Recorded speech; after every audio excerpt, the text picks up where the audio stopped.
So in this video, we are going to learn about the NFC technology. I am sure most of you are already aware about this technology, and many of you have used this technology in your smartphone or tablet for sharing the photos with your friends. And perhaps you might have used this technology for pairing the Bluetooth speaker and the smartwatches. In fact, because of this technology, we are able to use the mobile payment services like Google Pay, Samsung Pay and the Apple Pay. So let's understand in this video what is NFC, how this NFC works, what are the different applications of NFC, and what are the advantages of NFC over the technologies like Bluetooth, RFID and the QR code. So this NFC stands for the Near Field Communication, and as its name suggests, it is a short distance wireless communication technology. So when two NFC enabled devices are very close to each other, roughly around 4 cm, then they can communicate with each other using the radio waves. Now out of the two communicating devices, at least one device has to be an active device like smartphone, tablet or the payment terminal, while the other device can be active or the passive. And the example of the passive device is the NFC tags. Now here the active device means the device which requires the external power supply, while the passive device does not require any external power supply and it is powered by the electromagnetic field of the active device. So after having a little background about this NFC, now let us understand how this NFC works and how NFC enabled devices can communicate with each other.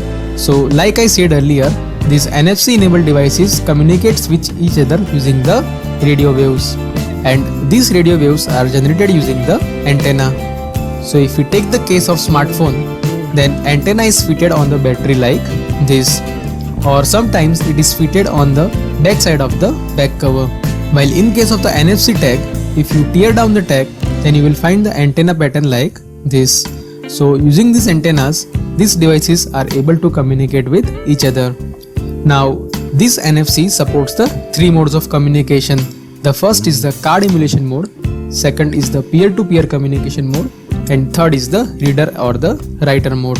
So first let us talk about the peer-to-peer communication mode, and the example of this mode is when we are sharing the information using the two smartphones.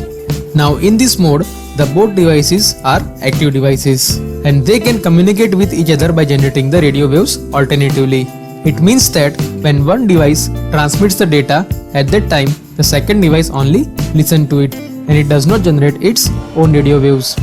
Similarly, when the second device transmits the data, at that time the first device only listens to it and it does not generate its own radio waves. So in this mode, both devices generates the radio wave alternatively at the carrier frequency of 13.56 MHz, and using this they can share information and files with each other.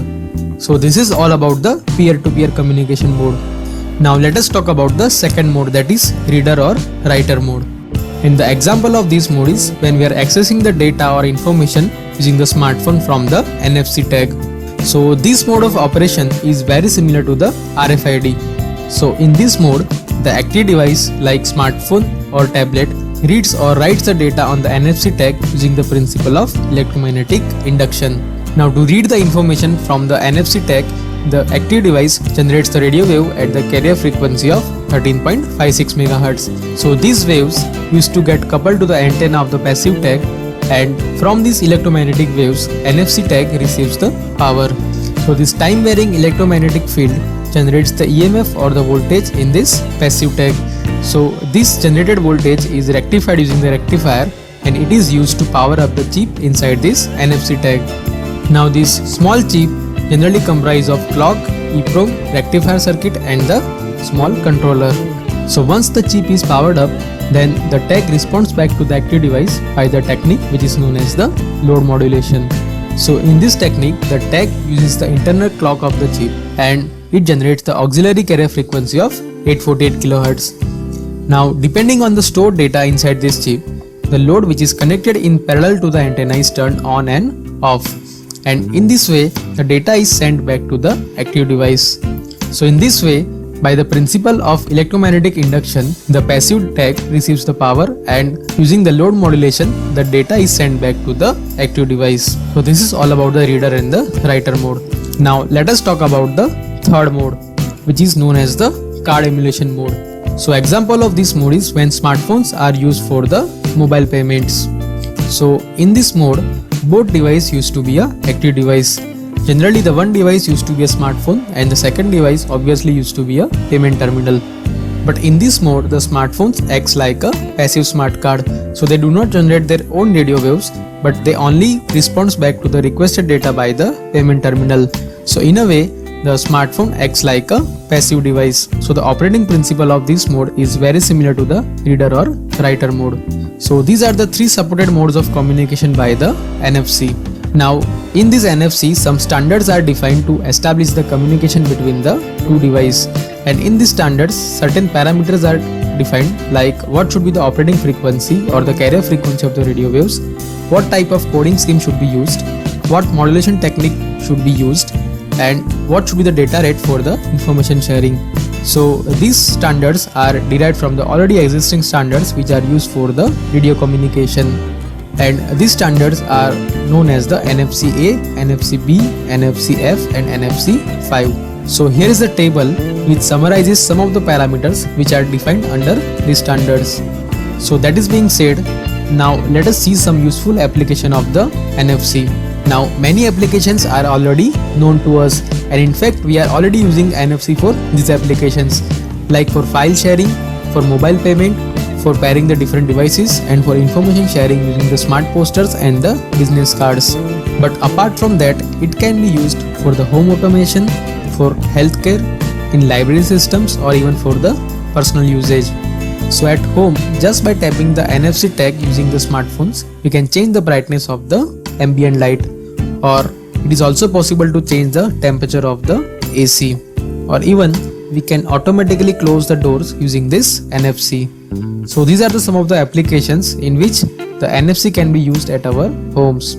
Similarly, in the healthcare, just by tapping the mobile to the patient's NFC tag, you can get the required information and the history about the patient very quickly. Moreover that, these NFC tags can be used for the personal usage. Like just by tapping the NFC tag, we can change the setting of our smartphone. So just by tapping the NFC tag, we can turn on the Bluetooth or Wi-Fi in our smartphone, or we can open particular app or game in our smartphone. So there are many Android apps are available using which it is possible to write on these NFC tags. The most popular among all is NFC Tools. So using this app, it is possible to write on the NFC tags, and in fact it also shows the number of bytes that is required to write a particular code or URL in the NFC tag. And using the another app called Trigger, we can assign the different tasks which should be get performed once this NFC tag is detected. Like when you are in the car, then just by tapping the NFC tag, we can start the navigation in our phone. And once we reach the office, then just by tapping the tag on the desk, we can turn the silent profile on our phone. So these are some of the applications in which NFC can be used. Alright, so far we understood what is NFC, how this NFC works, and we have seen some useful applications of this NFC. Now let us compare this NFC with the different technologies like Bluetooth, RFID and the QR code. So first let us compare this NFC with the Bluetooth. So this Bluetooth is also wireless communication technology, and using this we can share the information and file with the different devices.